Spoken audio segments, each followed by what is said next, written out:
السلام علیکم ورحمۃ اللہ وبرکاتہ۔ بسم اللہ والحمد للہ والصلاة والسلام علی رسول اللہ، اما بعد فاعوذ باللہ من الشیطان الرجیم، بسم اللہ الرحمن الرحیم۔ اللہ رب محمد صلی اللہ علیہ وسلم، نحن عباد محمد صلی اللہ علیہ وسلم، صلو علیہ صلاۃ وسلام علیک یا رسول اللہ صلی اللہ تعالی علیہ وسلم۔ محترم سامعین، محرم کے بیانات میں سے آج 6واں بیان ہے۔ امام حسن رضی اللہ تعالی عنہ کی سیرت کا باب 2 دن سے چل رہا ہے، آج 3را دن ہے۔ آج آپ کی شہادت کے بارے میں انشاءاللہ سنیں گے۔ آپ کو زہر کس طرح دیا گیا، کیا واقعات پیش آئے، زہر دینے کے بعد، زہر دیتے وقت کیسے کیسے آزمائشیں آئیں، انشاءاللہ کچھ نہ کچھ مختصر سے وقت میں سننے کی سعادت حاصل کریں گے انشاءاللہ۔ آپ کی جو شہادت ہوئی 5 ربیع الاول، ایک روایت کے مطابق 5 ربیع الاول، ایک روایت کے مطابق 28 صفر اور ایک روایت کے مطابق 29 صفر اور 49 یا 50 ہجری میں آپ نے وفات پائی۔ وفات کے وقت آپ کی عمر تقریباً 47 یا 48 سال کی تھی۔ آپ کو تقریباً 3 مرتبہ زہر دیا گیا۔ یہ بات یاد رکھیے گا، جو جس قدر معزز ہوگا، جتنا دین میں جتنا بڑا اس کا حصہ ہوگا، اس پر اتنی ہی آزمائشیں آئیں گی۔ حضور نبی کریم علیہ الصلوۃ والسلام سب سے زیادہ اللہ کے محبوب ہیں، دین میں سب سے بڑا آپ کا حصہ ہے، اور آپ نے مصیبتیں سہی تھیں۔ جو مصیبتیں، جو رنج آپ کو پہنچے، اگر عام دنیا والوں کو پہنچے تو شاید وہ جواب دے جائے۔ تو جو دین میں جتنا مضبوط ہوگا، اسے اتنی ہی آزمائشیں آئیں گی۔ امام حسن رضی اللہ تعالی عنہ بھی کم مضبوط نہ تھے، بڑے ہی خوددار، بڑے ہی امر بالمعروف و نہی عن المنکر کا حکم کرنے والے تھے۔ 3 مرتبہ آپ کو زہر دیا گیا۔ سب سے بڑا رنج لوگوں کو یہ ہوا جب آپ نے خلافت چھوڑی اور اپنی خلافت امیر معاویہ رضی اللہ تعالی عنہ کو دے دیا۔ یہاں تک کہ امام حسین رضی اللہ تعالی عنہ بھی اس میں ناراض ہوئے، مگر آپ نے یعنی امام حسن مجتبی رضی اللہ تعالی عنہ نے امام حسین رضی اللہ تعالی عنہ کو سمجھا بجھا کر بٹھا دیا۔ خیر، رنجشیں بڑھتی رہیں، یہاں تک نوبت پہنچی کو آپ کو کئی بار زہر دیا گیا۔ ایک بار جب زہر دیا گیا تو ایسا ہوا کہ آپ راستے میں جا رہے تھے، بازار میں تھے، وہیں پر گر پڑے۔ طبیب نے آ کر دیکھا تو امام حسین رضی اللہ تعالی عنہ سے فرمایا، عرض کی، یا امام، زہر نے ان کی آنکھوں کو کاٹ دیا ہے۔ یہ درد بھری کہانی سنتے چلیے گا، اس کہانی نہیں، یہ واقعہ ہے، حقیقت واقعہ ہے۔ ہمیں نصیحت اس سے حاصل کرنا چاہیے کہ کس طرح پیارے نبی علیہ الصلوۃ والسلام کے گھرانے نے، سید زادوں نے، کربلا والوں نے ہم لوگوں کی خاطر کیا کیا کیا ہے، اس دین کو بچانے کے لیے، اسلام کو بچانے کے لیے۔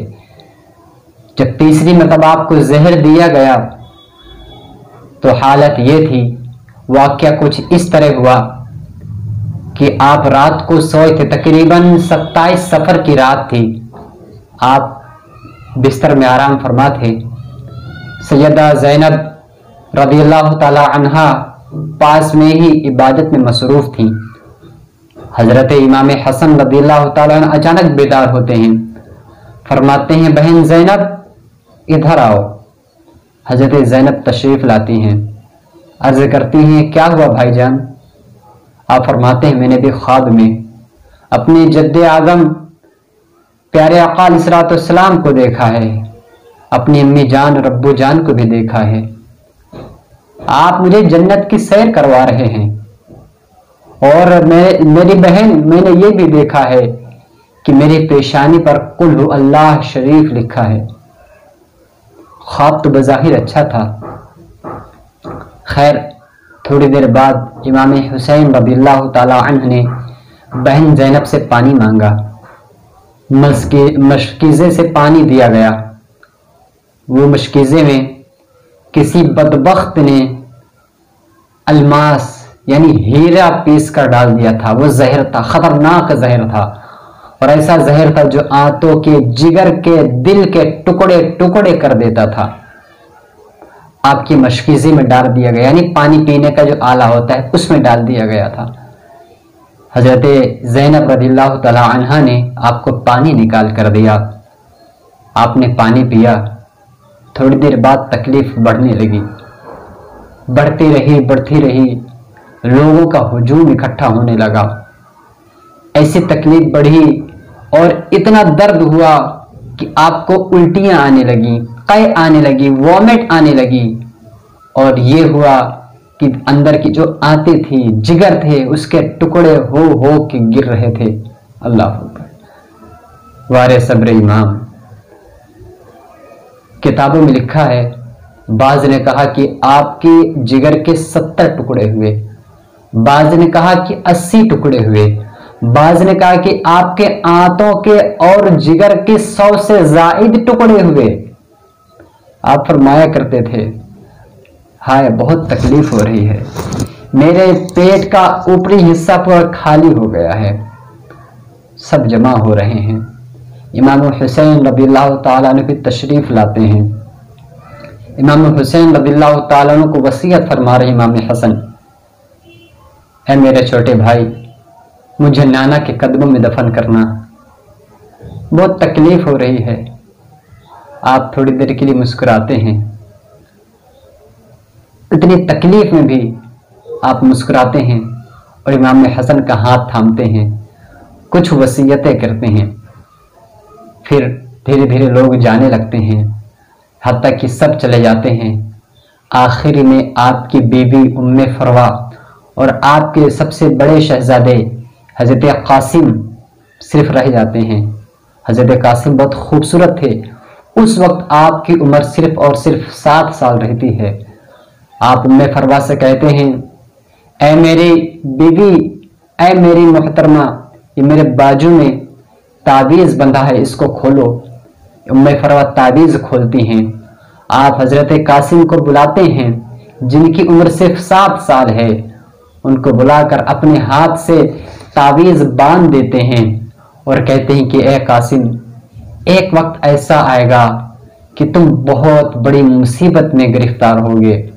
یہ دیکھیے اللہ والے ہیں، موت کا وقت بھی ہے مگر تب بھی علم غیب بتا رہے ہیں کہ ایک وقت آئے گا میرے بیٹے کہ تم پر بہت بڑی مصیبت آئے گی، اس وقت اس تعویذ کو کھول کر دیکھنا۔ پھر امام حسن رضی اللہ تعالی عنہ نے پھر امام حسین کو بلوایا اور کچھ وصیتیں کی، کچھ کہا اور کہا میرے بھائی، میں تو ایسی مخلوق آج دیکھ رہا ہوں، آج کیا پہلے میں نے کبھی نہیں دیکھا۔ تھوڑی دیر بعد آپ کا انتقال پرملال ہو جاتا ہے۔ انا للہ و انا الیہ راجعون۔ حضرت امام حسین رضی اللہ تعالی عنہ حضرت عائشہ صدیقہ رضی اللہ تعالی عنہا کے پاس تشریف لاتے ہیں، عرض کرتے ہیں، نانی جان، میرے بڑے بھائی نے نانا جان کے قدموں میں لیٹنے کی تمنا ظاہر کی ہے۔ آپ کیا دیکھتے ہیں، امام حسین کیا دیکھتے ہیں کہ حضرت عائشہ صدیقہ اپنے دوپٹے سے اپنے چہروں کو چھپائے بیٹھی رو رہی ہیں۔ عرض کرتے ہیں، نانی جان، میں آپ سے اپنے بڑے بھائی کے لیے آپ کے حجرے میں جگہ مانگنے آیا ہوں۔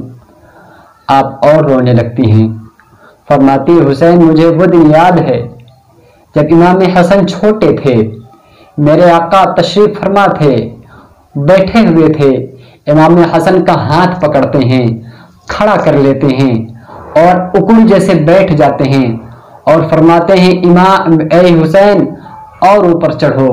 امام حسن پنجوں میں آتے ہیں، پیارے آقا فرماتے ہیں حسن اور اوپر چڑھو۔